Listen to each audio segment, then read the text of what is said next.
Hi, everybody. Good morning and welcome to Exploring Our Irresistible Passion. I really do love that title. So, we're going to go into power, and it's your power. I have to start with a prayer. My new book that I've been working on for years, it's called The Holy Language. Prayer, Guidance, and Grace. And I might read some of it because I bring it along because I have to work on it a little bit every day. And I've left some of it in my room, but I'm thinking I might test some of the prayers on you. I haven't decided that, so I left it downstairs so I wouldn't be tempted, but I am going to probably do that because Why, hello. Hello.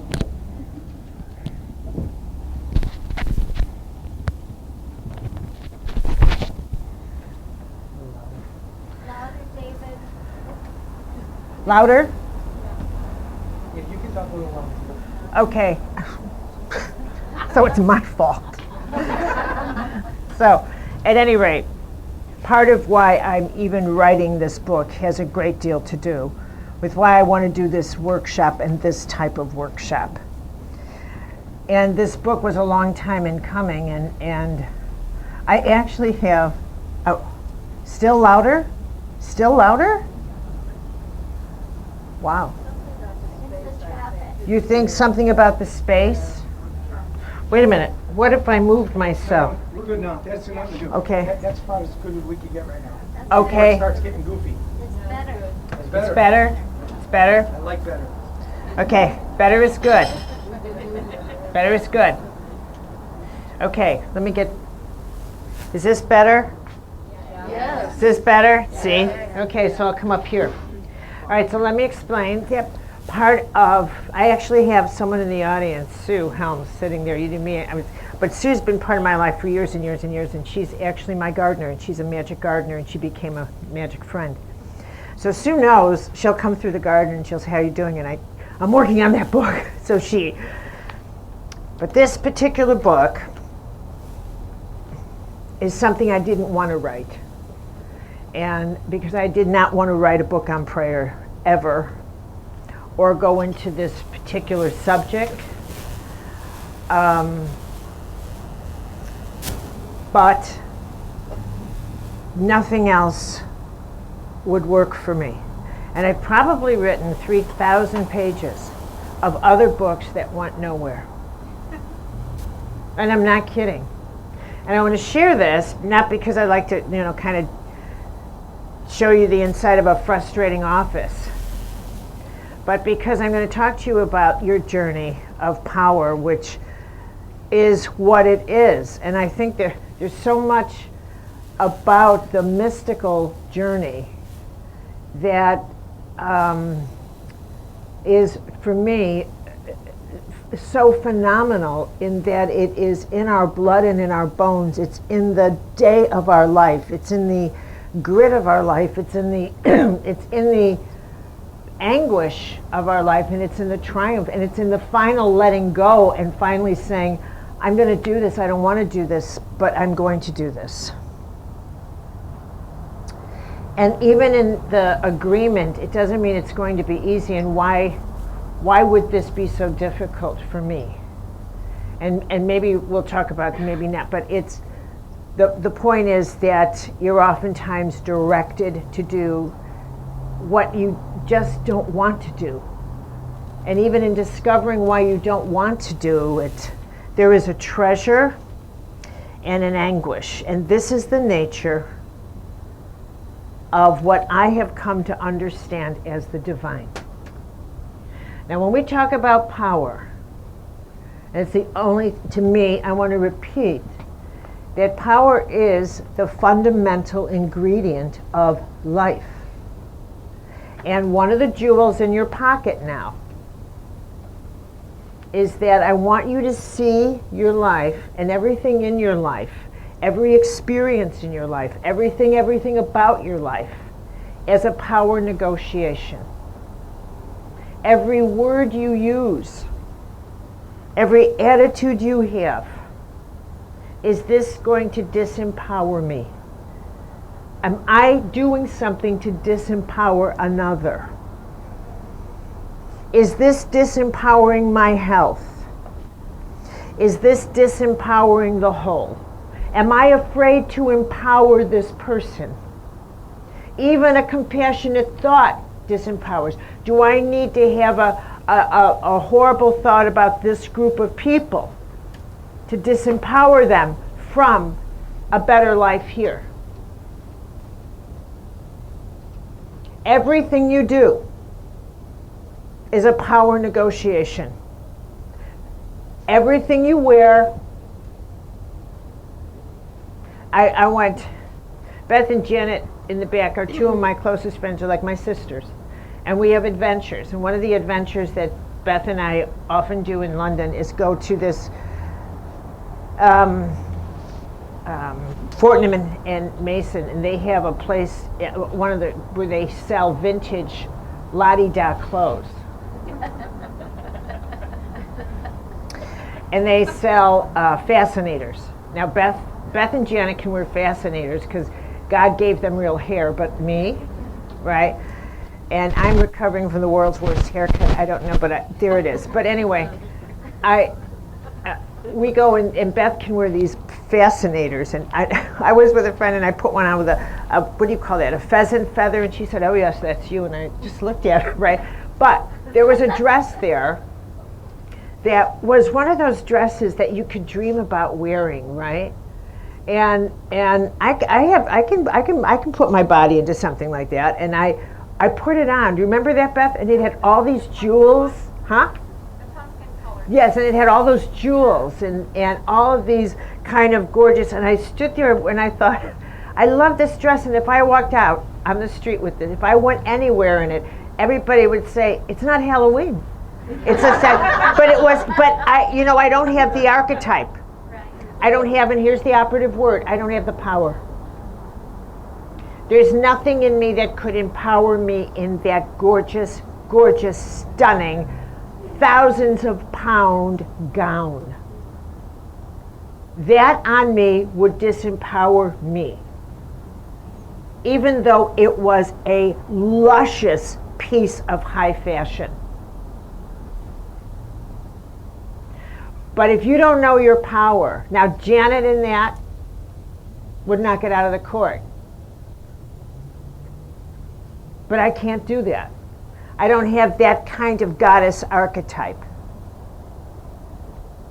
Okay, so I can't, even though this gown was like thousands of dollars, probably worn by who knows who, and I don't, but I can't do it. It doesn't, I don't have the archetype that goes whoosh,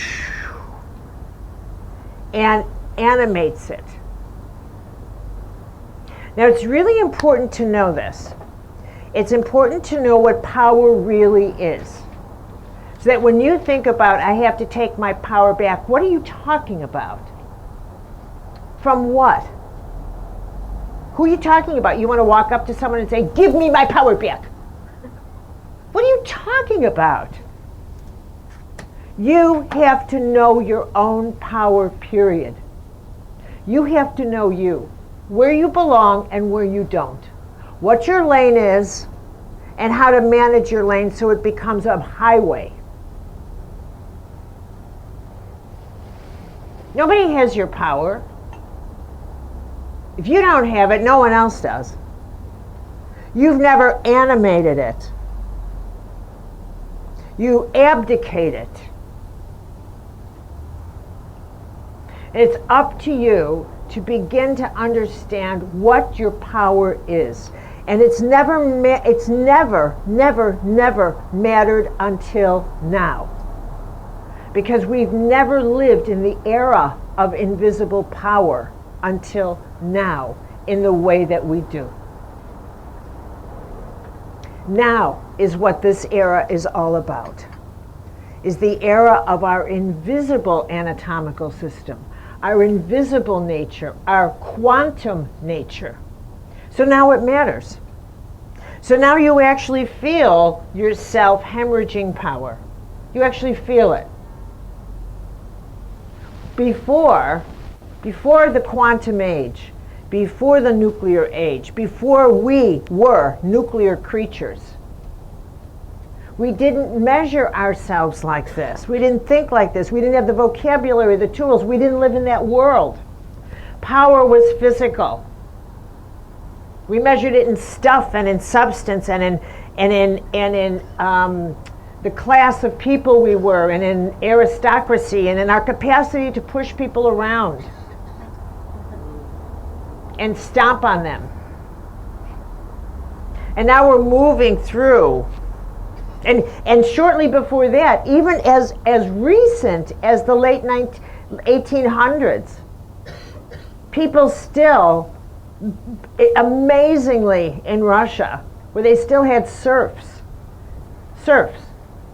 Lenin was the child of a serf. They would actually have card games and bet serfs. Bet human beings. It's incomprehensible.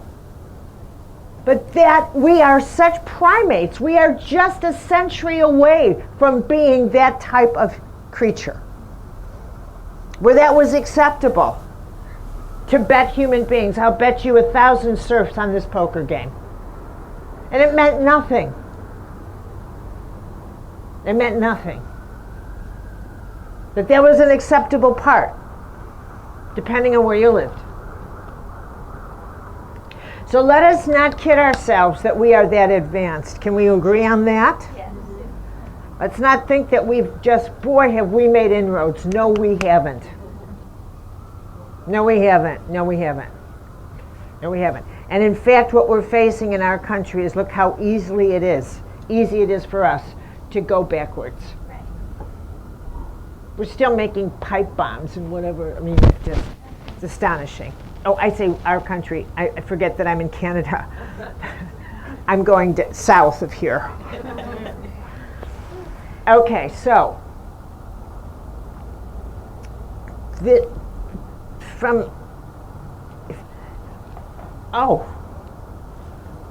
someone took my artwork away.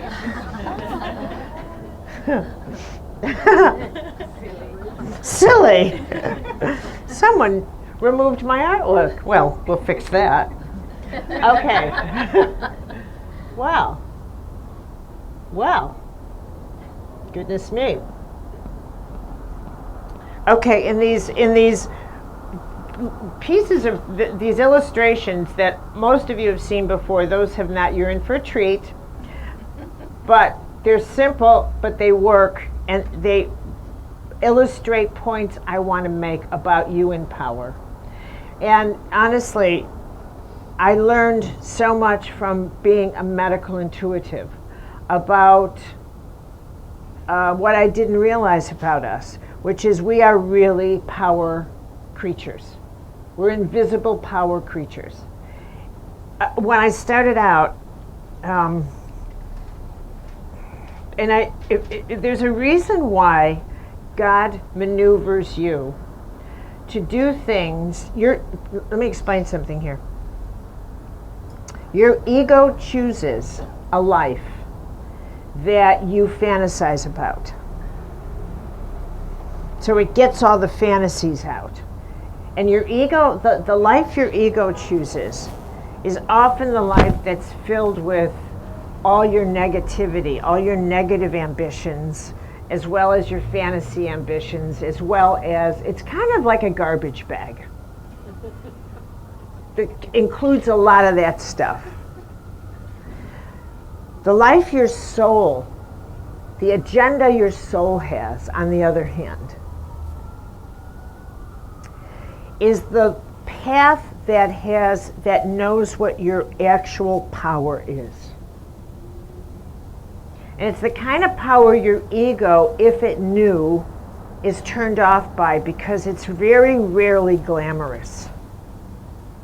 It's very rarely the kind of thing that shimmers and shines at the offset.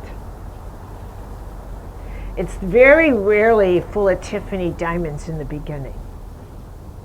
Because the life that your soul knows you have, and the power you have there, is all about what you can do for others. And the ego, it's usually what you want for yourself. And there's a defining difference. The ego in you is motivated by there's not enough, what about me? The soul in you is what about them? What about them? Somebody's got to do something for them. When I wrote Invisible Acts of Power, I'll never forget this story. This woman told me she was homeless. She was homeless. And she looks across at a woman who was homeless and thought, oh my God, that poor woman's homeless, but so was she. And in that moment, she forgot about herself and prayed for that woman who was homeless and said, God help her. God help her.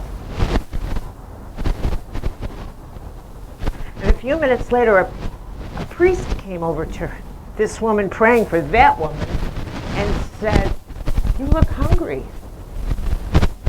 And he said, you know, we have a shelter over here. And he brought her in and that woman.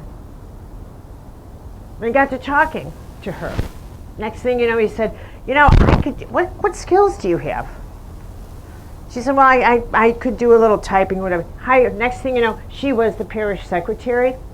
And it just so happened he had a room there, not much, but she could stay there. Next thing you know, she ran the parish.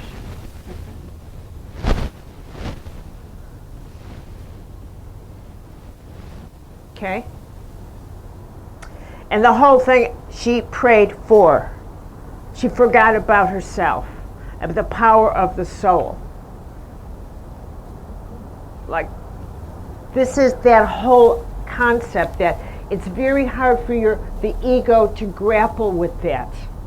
The longest journey of our lives is between our ego and our soul. That's the longest journey you will ever make. It's between the life of your ego and the life of your soul. And I need to make this disclaimer. When I speak about the soul, I am not speaking about anything religious at all. The soul has no religion and it never did. Any more than there's a God that has a religion or any allegiance to a religion. Whatever the divine is, it does not belong to a religion, nor does it have a religion. So let us be very clear about that. The only thing that is common to the divine is law. The laws that run your body, the laws that run this universe, the laws that run nature. And in that you're going to find the nature of the divine. What are laws? Consistent. You can count on them. And if you break them, you can count on karma. You can count on what Jesus said, what goes around comes around, as above, so below. This place is organized. Make no mistake, angels have realms, spirits have kingdoms, planets have orbits, and you have purpose. None of you is an apple rolling from a tree. Your life has laws built into it, a contract. Just because your ego panics and says, but there's not enough, that's when your soul should take your ego and put it in a toilet for 7 minutes. Because you're bitching. I want more. Not enough. Not enough. Not enough. Not enough. So I get to have a nice tea. Okay. Okay, so I need to just position us again because I want you to have a couple of images that I'm going to be referring to. And this, of course, is that wonderful building. And your first floor is base level consciousness, where you take everything literally, where you believe what you see. This is the place you pay your mortgage. This is the place where we all share time. And as we go up on the floor, time gets what? Relative. On the 4th floor, time is not the same for any of us. Because time is a made-up thing. And it's really hard for me to communicate how that happens. But I learned that through medical intuition. I learned that through the speed at which people heal. Why is that relative? Why is healing relative? Why, and I'll get to that in a minute, so don't distract me. So, it's your fault. Okay. Now, and this is where, as we are speaking this time together, when we come up to a high voltage principle, something that, a major league truth, like God is law, versus a persona that's living somewhere out there, a daddy figure. Now that's a great big huge transition in consciousness that a lot of people can't make. Here's God as human, here's God as law. Now there's a lot of people that will say, I'm sorry, but I'm sticking right here. I need a human concept. I need a daddy figure. And I need all that's involved with that power relationship.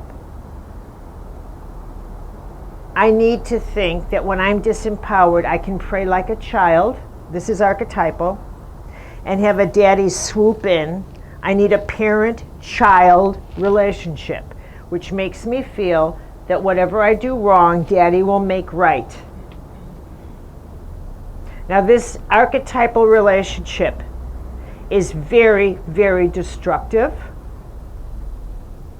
extremely destructive in your archetypal roots. It's also the source of many depressions, so much depression. It's also the reason people won't heal in many cases, because they just grit their teeth and think, I'm so miserable about this life, and if I'm miserable enough, daddy will come fix it and give me the life I want. So it's a really tough myth to let go of. It's this idea that it's a personal universe. Personal. Personal. But if I put you in the Hubble telescope and said, get out there, and you started passing this galaxy, and you got to the Sombrero galaxy, or you got to any of the other out there, it would be very hard for you to maintain this off-planet image of the construct of an Abrahamic religion from planet Earth. Do you see what I'm saying? Whereas the idea that there's a divine being that has constructed all this in an orderly way, that can take the journey with you. So, at some point, we make the transition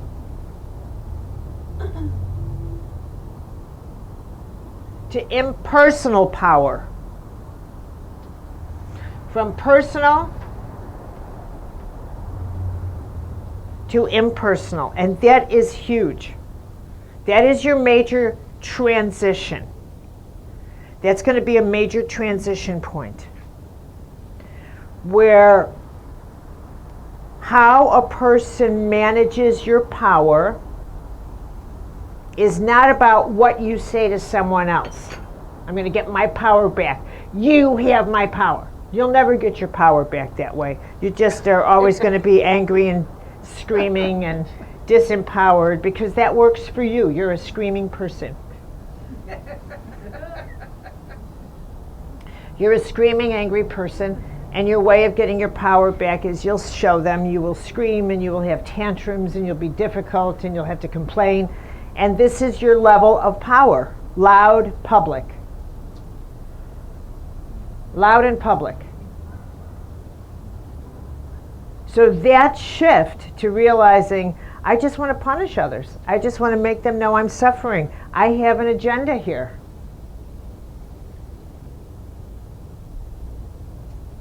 to shifting to none of this was personal ever. None of it. I am assuming all these people here are here to serve my life when no one is, and I have got to grapple with that. And that is a hard truth to swallow. So this is the difference. Down here things are true, up here things are truth. Big, huge, great big, huge difference. What is true and what is truth? What is true and what is truth? Big, huge journey. What is true will never heal you. It will make you sick. Truth heals. True makes you sick. Because what is true is relative. What is true for you is true for you. But there's no truth in it. What is true for me is true for me. It is true that in the room I'm standing in, I see all your faces. It is also true that you do not, and we're in the same room.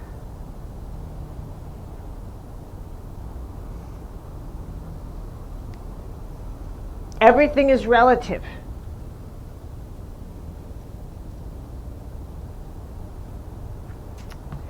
So, this journey of power, prior to the nuclear age, this type of microcosmic thinking wouldn't have made any difference.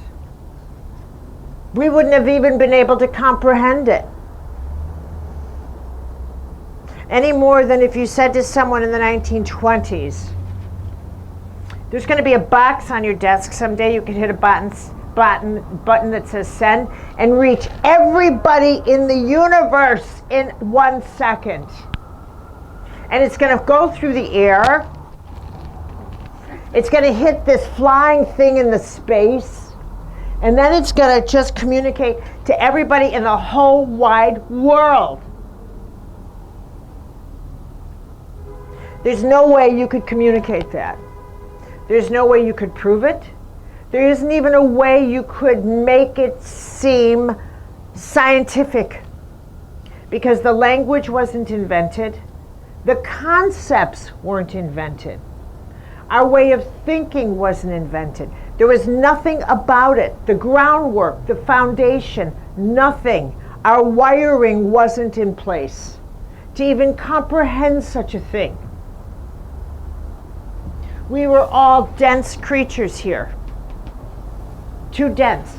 The moment hadn't come for us, for our quantum wiring to open up. But when we entered the nuclear age, in that 1 second, in that 1 microsecond when it went poof, our wiring opened.